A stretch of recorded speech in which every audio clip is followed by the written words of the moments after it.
अगर आज आप अपनी जिंदगी के बारे में सोचो तो आपको शायद ये महसूस होता होगा कि हम सबके अंदर कुछ बड़ा करने की चाह होती है, लेकिन रोजमर्रा के काम, लोगों की एक्सपेक्टेशंस और खुद पर यकीन की कमी, ये सब मिलकर हमारे अंदर के उस सपने को धीमे धीमे दबा देते हैं।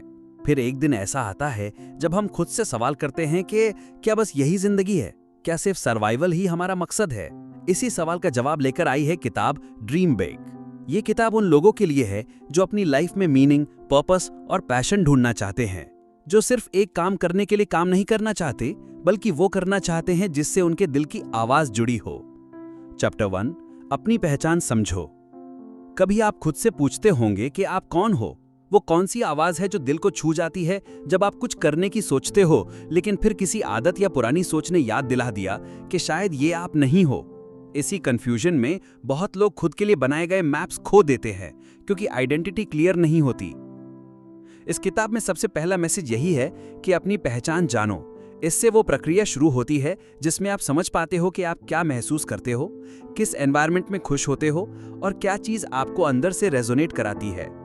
कई बार इससे पता चलता है कि हमारी ट्रू पैशन स्कूल में छूट गई थी, किसी हॉबी के साथ रोजगार शुरू करने पर लगी रही है, या फिर आपके अंदर कोई साइलेंट खुशी है जो बस वेटिंग मोड में रहती है।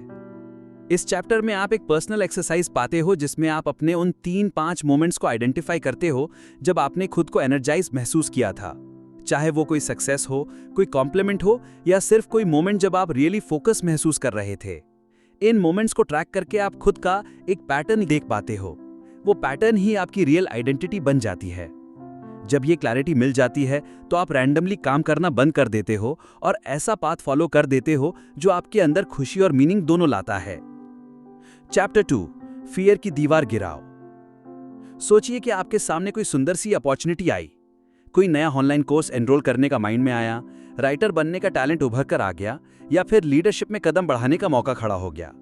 पर तभी एक वॉइस कहने लगती है, क्या लोग मेरे बारे में क्या सोचेंगे, या क्या मैं इसमें सफल हो पाऊंगा?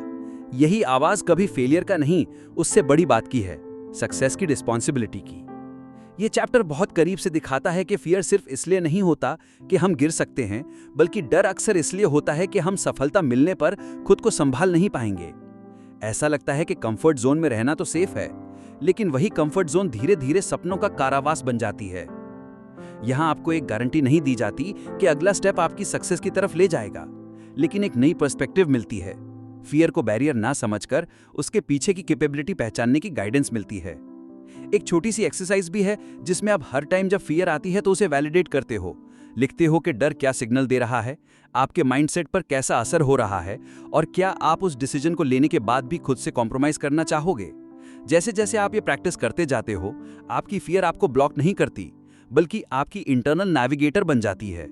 और यही फियर टू पर्पस शिफ्ट आपको उस जोन में ले जाता है जहां क्रिएटिविटी होती है, ग्रोथ होती है, और अचानक एक नए एम्बिशन के साथ आपकी मुट्ठी खुल जाती है। चैप्टर 3, सपना छोटा मत सोचो। कई बार लोग ये सोचते हैं कि प्रैक्टिकल बनो, ज्यादा सोचोगे तो ज्यादा हर्ट हो जाओगे। लेकिन असल में ट्रुथ ये है कि छोटा सपना आपको कंफर्ट तो दे सकता है, लेकिन एक्साइटमेंट नहीं। इस चैप्टर की एनर्जी वहीं से शुरू होती है जहां आप खुद को कंफर्ट जोन को धीरे धीरे नॉर्मल मानने लगते हो। जब हम खुद को लिमिट कर लेते हैं सिर्फ इसलिए कि सोसाइटी हमें यही सिखाती है कि रिस्क से बचो, फेलियर से डर कर चलो, तो हम अपना असली पोटेंशियल महसूस ही नहीं कर पाते। यहां ये बात उभर कर सामने आती है कि ड्रीम बिग का मतलब सिर्फ पैसा या फेम नहीं है। ये माइंडसेट का एक अलग लेवल है जो आपको खुद को बड़े स्केल पर सोचने की परमिशन देता है। आप जब जेन्युइनली मान लेते हो कि मेरे अंदर इससे कहीं ज्यादा है, तब आप अपने लिमिट्स को चैलेंज करते हो। ये चैप्टर ऐसे कई लोगों की जर्नी की याद दिलाता है जिन्होंने जीरो से शुरू किया, लेकिन उनके सपने इतने पावरफुल थे कि धीरे धीरे पूरी दुनिया को उनकी बात सुननी पड़ी। अगर आप खुद पर भरोसा रखते हो तो सपना छोटा क्यों सोचना। यहाँ ड्रीम को एक्शन में ट्रांसलेट करने का पहला सिग्नल है डेयरिंग टू थिंक बिग, जिससे आपकी आइडेंटिटी भी मैच करने लगती है। और खास बात ये कि जब आप बड़े सपने देखते हो तो आपके आसपास का सिस्टम भी बदलने लगता है। आपकी एनर्जी, आपका वाइब, आपका टीम, सब कुछ उस ड्रीम के लेवल पर अडेप्ट होने लगता है। यहीं से रियल शिफ्ट शुरू होता है। चैप्टर 4, क्लियर विजन बनाओ। अब मान लो आपने सपना तो देख लिया, बड़ा भी सोचा, लेकिन अब सवाल ये उठता है, जाना कहाँ है और कैसे पहुंचना है। यहीं से शुरू होती है विजन की जरूरत। इस चैप्टर की शुरुआत एकदम सीधी सी लगती है, लेकिन जैसे जैसे आप इसमें डूबते हो, ये आपको एहसास कराता है कि सिर्फ ड्रीमिंग इनफ नहीं है, डायरेक्शन भी इक्वली इंपॉर्टेंट है। अगर आप सिर्फ सपने देखकर बैठ जाओ और ये ना पता हो कि अगले 3 साल में आपकी लाइफ कैसी दिखनी चाहिए, तो आपका फोकस बिखर जाएगा। इस चैप्टर में विजन को एक मैप की तरह देखा गया है। जैसे बिना नेविगेशन के कार कहीं भी घूम सकती है, वैसे ही बिना क्लियर विजन के इंसान सिर्फ एफर्ट करता रहता है लेकिन प्रोग्रेस नहीं कर पाता। यहाँ एक प्रैक्टिकल थॉट उभर कर आता है। विजन सिर्फ थॉट्स या इमेजिनेशन नहीं होती, ये एक डॉक्यूमेंट की तरह होती है जिसमें आप अपने गोल्स को डिजाइन करते हो, स्टेप्स को ब्रेक करते हो और टाइमलाइन सेट करते हो। ये चैप्टर आपको अंदर से पूछने के लिए प्रोवोक करता है कि अगर सब कुछ पॉसिबल होता तो मैं क्या कर रहा होता, और फिर उस आंसर को रियल लाइफ प्लान में बदलना ही विजन बनाना है। इस पॉइंट पर आकर किताब आपको पैसिव ड्रीमिंग से निकालकर एक्टिव प्लानिंग की तरफ ले जाती है। जब आपका विजन साफ होता है तो फिर आपका हर डिसीजन स्मार्ट हो जाता है, चाहे वो ऑनलाइन कोर्स लेना हो, किसी टीम में ज्वाइन होना हो या नई स्किल सीखना हो। चैप्टर 5, एक्शन से फेथ साबित करो। कई बार ऐसा होता है कि हम अंदर से चाहते तो बहुत कुछ हैं, लेकिन बाहर की दुनिया में वो दिखता नहीं। हम सोचते रहते हैं, प्रे करते हैं, किसी मिरेकल का इंतजार करते हैं कि कोई रास्ता दिखे, कोई सल्यूशन खुद चल कर आए। लेकिन इस चैप्टर में एकदम सीधे शब्दों में समझ आता है कि फेथ कोई चुप बैठने वाली चीज नहीं है, फेथ एक्टिव होती है। जब आप सिर्फ विश करते हो लेकिन कोई स्टेप नहीं लेते तो वो सिर्फ ड्रीम बना रहता है। लेकिन जब आप छोटे छोटे डिसीजंस लेकर मूव करते हो, इवन जब आपको पूरा रास्ता दिख नहीं रहा होता, तब वो ट्रस्ट बनता है। और यही ट्रस्ट एक सिग्नल बन जाता है यूनिवर्स के लिए कि हाँ, ये इंसान रेडी है। इस चैप्टर की खास बात यह है कि इसमें एक्शन को एक प्रूफ के रूप में देखा गया है। अगर आप अपनी ड्रीम को लेकर सीरियस हो तो आपको विजिबल एफर्ट्स दिखाने होंगे। ये कोई मोटिवेशनल स्पीच जैसा नहीं लगता, बल्कि एक रिफ्लेक्शन जैसा लगता है जो आपके पास्ट को पकड़कर पूछता है कि क्या तुमने कभी अपना 100% दिया है या सिर्फ इमेजिन ही करते रहे। और फिर यहाँ एक सिंपल आइडिया सामने आता है, जो भी स्टेप ले सकते हो आज लो, चाहे वो किसी कोर्स में एडमिशन लेना हो, किसी मेंटोर को मैसेज करना हो या सिर्फ सुबह जल्दी उठकर अपने गोल पर काम करना हो। हर छोटा एक्शन एक बड़ा मैसेज है और वो मैसेज बार बार आपके फेथ को रीइंफोर्स करता है। चैप्टर 6, दूसरों की मदद को अपनी ताकत बनाओ।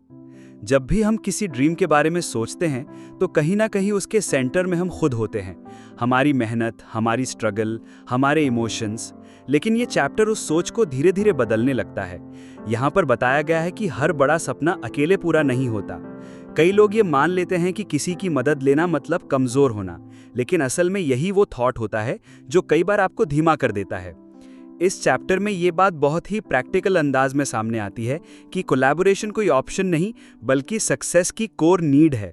जब आप किसी स्मार्ट टीम का हिस्सा बनते हो या किसी से जेन्युइनली सपोर्ट मांगते हो तो आपका स्कोप बढ़ जाता है, आपका विजन और भी शार्प हो जाता है, क्योंकि अब उसमें कई अलग अलग ब्रेन्स मिलकर काम कर रहे होते हैं।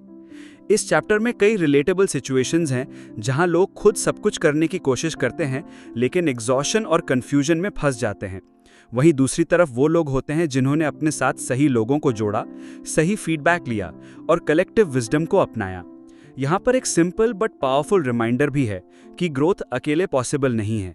जब आप किसी ट्रस्टेड सर्कल का हिस्सा बनते हो या किसी एक्सपीरियंस वाले पर्सन से गाइडेंस लेते हो तो आप अपने गोल तक शॉर्टकट नहीं लेते, लेकिन उसका रास्ता साफ और क्लियर हो जाता है। चैप्टर 7, पर्पस के साथ जीना सीखो। कई बार हम कुछ हासिल कर लेते हैं, सक्सेस भी मिल जाती है, लेकिन अंदर एक खालीपन सा रह जाता है। बाहर से सब कुछ ठीक लगता है, salary, smart gadgets, weekend trips, but फिर भी दिल पूछता है कि अब क्या। इसी सवाल से चैप्टर शुरू होता है। इस हिस्से में बात सिर्फ ड्रीम की नहीं है, उस ड्रीम की डेप्थ की है। जब आप किसी चीज को सिर्फ अपने लिए करते हो तो खुशी आती है, लेकिन वो टिकती नहीं। लेकिन वही चीज जब किसी और की लाइफ में फर्क डालने लगे तब वो एक इनर सेटिस्फैक्शन में बदल जाती है। इस चैप्टर में ये समझ आता है कि सिर्फ खुद के लिए जीना शॉर्ट टर्म हैप्पीनेस देता है, लेकिन जब आप अपने ड्रीम को किसी कॉज से, किसी नीड से या किसी कम्युनिटी से कनेक्ट करते हो तब आपका काम मीनिंगफुल बन जाता है। कई लोग ये सोचते हैं कि पर्पस का मतलब चैरिटी या सर्विस होता है, लेकिन असल में ये चैप्टर बताता है कि आपका टैलेंट ही आपकी सर्विस बन सकता है। चाहे आप म्यूजिक में हो, टेक में हो, आर्ट में हो या एजुकेशन में हो, आपका काम अगर किसी की लाइफ को बेहतर बना सकता है तो वही आपका पर्पस है। यहाँ पर आपको ये भी फील होता है कि पर्पस से जुड़कर जीना बोरिंग या स्लो नहीं होता, बल्कि ये आपके गोल्स को एक ऐसी फायर देता है जो टायर्ड होने पर भी बुझती नहीं। चैप्टर 8, पीछे मुड़कर न देखो। आगे बढ़ते वक्त सबसे ज़्यादा जो चीज़ रुकावट बनती है वो और कोई नहीं बल्कि हमारा पास्ट होता है। ये चैप्टर एक अलग ही एंगल से सोचने पर मजबूर करता है, क्योंकि जो बातें बीत चुकी हैं वही बार बार माइंड में प्ले होती रहती हैं और धीरे धीरे वो माइंडसेट को कमज़ोर करने लगती हैं। गिल्ट, रिग्रेट या पुराने फैसलों का वेट हमें धीमा नहीं करता, हमें ऑलमोस्ट रोक ही देता है। ये चैप्टर कोई शॉर्टकट नहीं देता कि कैसे भूल जाओ सब कुछ, बल्कि आपको परमिशन देता है कि आप अपनी स्टोरी नए तरीके से लिख सको। यहाँ पर एक पावरफुल आइडिया आता है। आपके पास्ट की गलती आपके फ्यूचर की पहचान नहीं बनती। आप डिसाइड कर सकते हो कि अब से क्या मैटर करेगा।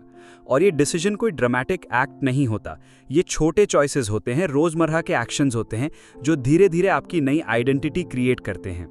इस चैप्टर का टोन थोड़ा सॉफ्ट है, लेकिन मैसेज बहुत मजबूत है। अगर आप अपने पास से ही बार बार डिफाइन होते रहोगे तो फ्यूचर कभी साफ नहीं दिखेगा, लेकिन अगर आप एक नया वर्जन खुद के लिए लिखने लगो तो जो पीछे था वो सिर्फ एक एक्सपीरियंस बन के रह जाता है। चैप्टर 9, कंसिस्टेंसी की कीमत समझो। सपनों की दुनिया में कदम रखना आसान होता है। एक इंस्पिरेशन मिलती है, एक वीडियो देख लेते हैं या फिर कोई बुक पढ़कर लगने लगता है कि अब तो सब बदल जाएगा। लेकिन असली टेस्ट इंस्पिरेशन के बाद शुरू होता है। इस चैप्टर में बात मोटिवेशन की नहीं, रूटीन की होती है, क्योंकि मोटिवेशन कभी कभी आता है लेकिन हैबिट हर रोज साथ देती है। अगर आपने अपनी लाइफ में कभी किसी गोल को फॉलो किया हो, जैसे फिटनेस, सेविंग्स, जॉब प्रिपरेशन या कोई ऑनलाइन स्किल सीखना, तो आप जानते हो कि एक्साइटमेंट से शुरू करना और उस पर टिका रहना दोनों में कितना फर्क होता है। यहाँ एक गहरी बात सामने आती है कि कंसिस्टेंसी सिर्फ एफर्ट नहीं है, ये कमिटमेंट है खुद के साथ। जब आप दिन ब दिन अपने गोल के लिए एक्शन लेते हो, भले ही वो छोटे स्टेप्स क्यों ना हो, तब जाके ड्रीम शेप लेता है। ये वो मेहनत होती है जो दुनिया नहीं देखती, वो हसल जो कैमरा के पीछे होता है, वो मोमेंट्स जब आप अकेले होते हो और फिर भी गिव अप नहीं करते। इस चैप्टर का सबसे बड़ा मैसेज यही है, अगर आप किसी भी एरिया में खुद को अपग्रेड करना चाहते हो तो आपको रेपिटेशन से डरना नहीं है, क्योंकि वही रेपिटेशन एक समय बाद रिजल्ट बन जाती है और फिर वही रिजल्ट आपकी स्टोरी बन जाती है। चैप्टर 10, अपने ड्रीम को जीना शुरू करो।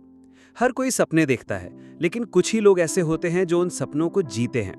इस चैप्टर में वही सवाल उठता है कि क्या आप सिर्फ सोचने वालों में रहना चाहते हो या उन लोगों में जो अपने थॉट को रियलिटी में बदलते हैं। ये हिस्सा बहुत इमोशनल भी है और एक्शन ओरिएंटेड भी। इसमें यह समझ आता है कि ड्रीम का मतलब सिर्फ सोचना नहीं होता है, बल्कि एक डिसीजन लेना होता है। खुद को ये कहने की हिम्मत देना कि आप उस ड्रीम के लायक हो। जब तक आप खुद को परमिशन नहीं दोगे, तब तक दुनिया भी आपको सीरियस नहीं लेती। यहाँ ये भी बात होती है कि ड्रीम को जीना परफेक्ट कंडीशंस का इंतजार नहीं करता। ये चैप्टर आपको याद दिलाता है कि आज का एक्शन ही आपकी फ्यूचर रियलिटी बनाता है। चाहे आप किसी जॉब में हो या कॉलेज में या अपनी पर्सनल लाइफ में स्टक महसूस करते हो, अगर आपने इनर वॉइस को फॉलो करना शुरू किया तो आपकी पूरी एनर्जी एक नई डायरेक्शन में फ्लो करने लगेगी। जब आप खुद को सीरियस लेते हो तो दुनिया भी आपको वैसा ही ट्रीट करती है, और यही मोमेंट होता है जहां आपके ड्रीम को एक पहचान मिलती है। अब अगर ये पूरी जर्नी आपको कहीं ना कहीं अपनी लाइफ से जुड़ी हुई लगी हो तो इस वीडियो को किसी फ्रेंड या फैमिली मेंबर के साथ शेयर करो, व्हाट्सएप, इंस्टाग्राम या कोई भी प्लेटफॉर्म जहां लोग इंस्पिरेशन ढूंढते हैं, क्योंकि क्या पता आपके एक शेयर से किसी और की पूरी डायरेक्शन बदल जाए। और अगर आपको इस तरह की रियल, रॉ और रिजल्ट ड्रिवन किताबें पसंद आती हैं तो अभी सब्सक्राइब करो बुक्स पल्स को, क्योंकि अगली बार जब आप यहाँ आएंगे तो हम साथ में खोलेंगे एक और नई किताब की शुरुआत, जो सिर्फ एक पेज नहीं, आपकी पूरी सोच को बदल सकती है। मिलते हैं नेक्स्ट वीडियो में एक और पावरफुल बुक के साथ।